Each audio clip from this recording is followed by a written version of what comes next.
Welcome back to Squawk Box. A sports betting player, FanDuel, partnering with derivatives marketplace CME Group in a predictions market platform that's now set to be released next month. It's going to allow users to bet on financial metrics and sports outcomes, even in places where sports gambling is illegal.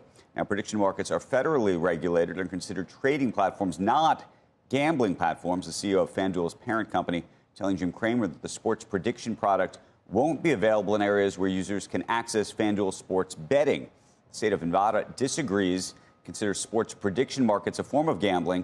That state's gaming control board now announced that FanDuel has surrendered its license to operate in Nevada as a result of all this, and said DraftKings has also agreed to withdraw all pending applications for sports wagering in the state. Neither company offered their online sportsbook in that state, but FanDuel had a license as an information services provider. It's very complicated, a lot of different component parts here, and DraftKings has a license application as described as, quote, inactive at the moment. Now, in a statement, the regulator there calling the foray into sports events contracts unlawful and said this conduct is incompatible with their ability to participate in Nevada's gaming industry. So you have sort of two forms of gambling.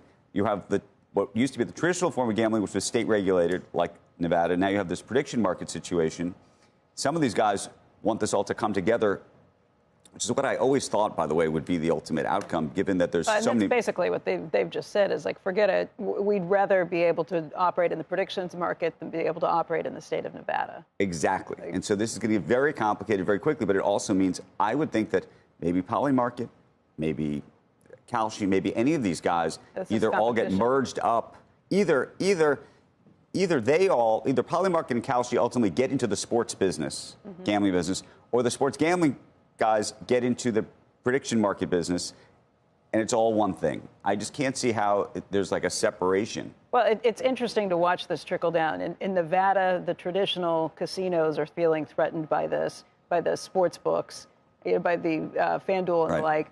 They're feeling threatened now by the predictions market. Right. So it's, iterations and steps, and kind of pick your regulator, too. I thought there was zero. Well, I didn't think there was zero, but I thought illegal gambling, no one needs it anymore. You need a bookie. Right. Until the recent stories that there's the same four families are still involved in all the. But that's like rigging it, right? I know, but what is how much is left? The bets that you can't make somewhere else? Bets that are bookies still in business around the country? I never had one.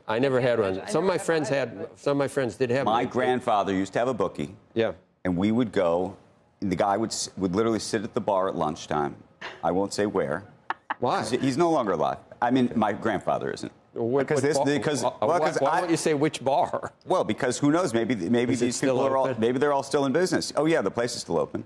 Anyway, and then you'd go off camera, and there'd be an envelope that would get exchanged one way or the other, depending on what was going on that week. And my grandfather would bet on usually the football games on the weekends. There must and then be Monday or Tuesday there was a transfer. I'm sure there's a number by some Wall Street firm that follows the gaming industry that knows exactly what the percentage of illegal gambling is left. What would you guess? 50% is left? 10%? 80%? What is left from that business? I don't know. It's gotta be tiny, because you can do everything. I would think it would be tiny. You know what? There's not a lot left of. Pennies. Not a lot of pennies. The last one, they've minted the last pennies yesterday. It cost 3.5 cents to make a penny. 3.7 cents. 3.7 cents. Yeah. So by the way, it's still costing. Pennies, but all of a sudden, seeing this makes me want to go out and hoard pennies. So you brought that up because that's basically what I'm betting on a lot of these things. By the way, a nickel costs more than a nickel to make.